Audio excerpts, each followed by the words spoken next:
ഓം നമോ ഭഗവതേ വാസുദേവായ. ദശകം 11 ശ്ലോക 4. വൈകുണ്ഠലോക അനുജിത പ്രചേഷ്ടൗ കഷ്ടൗ യുവാം ദൈത്യഗതിം വജേദം ഇതി പ്രശപ്തൗ ഭവദാശ്രയൗ തൗ ഹസി സ്മൃതിഃ നക അസ്തു ഇതി നേമതുഹുത്താൻ.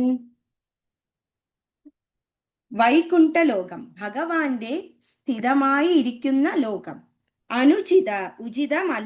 ഉചിതമായതല്ലാത്തത്. പ്രചേഷ്ടൗ പ്രവൃത്തികൾ ചെയ്ത്. കഷ്ടൗ ദുഷ്ടസ്വഭാവം. യുവാം രണ്ടുപേരും. ദൈത്യഗതിം അസുരന്മാർ. ഭജേദം തീരട്ടെ. ഇതി ഇങ്ങനെ. പ്രശപ്തൗ ശപിക്കപ്പെട്ട്.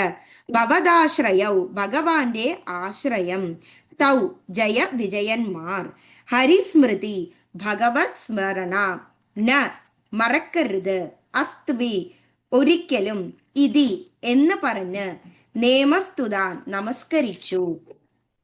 ഈ ദശകത്തിൽ ഹിരണ്യകശിപുവിന്റെയും ഹിരണ്യാക്ഷന്റെയും ജനനത്തിന്റെ കാരണത്തെക്കുറിച്ചാണ് പറയുന്നത്.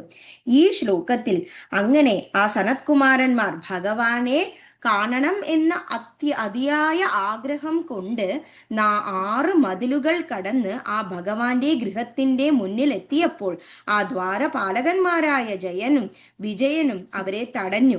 അത് ഭഗവാന്റെ ഒരു പ്രേരണ മൂലം ആ സനകാദികൾക്ക് ദേഷ്യം വരികയും ആ ഭഗവാന്റെ ലോകത്ത് ഇങ്ങനെ ഉചിതമല്ലാത്ത പ്രവൃത്തി ചെയ്ത അവർക്ക് ഈ വൈകുണ്ഠ ലോകത്ത് ഇരിക്കുവാനുള്ള അവസരം അവർക്ക് ഇല്ലാതെയായി തീരുന്നു.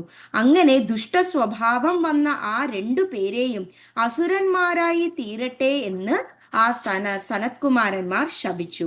അങ്ങനെ ആ ശപിക്കപ്പെട്ട ജയവിജയന്മാർ അവർ ഭഗവാന്റെ സ്മരണം കൊണ്ട് ആ ഭഗവാന്റെ ആശ്രയത്തെ കേണുകൊണ്ട് അവർ ആ ഭഗവാനെ എപ്പോഴാണോ മറക്കാതെ ഇരിക്കുന്നത്, അവരെപ്പോഴാണോ ഭഗവാനെ എപ്പോഴും നമസ്കരിച്ചു കൊണ്ട് സ്മരണയോടെ ഇരിക്കുന്നത്, അവർക്ക് ആ 3 ജന്മങ്ങൾക്ക് ശേഷം അവർക്ക് ശാപമോക്ഷം ലഭിക്കുമെന്ന് സനത്കുമാരന്മാർ ആ ജയവിജയന്മാരോട് പറയുന്നതാണ് ഈ ശ്ലോകം.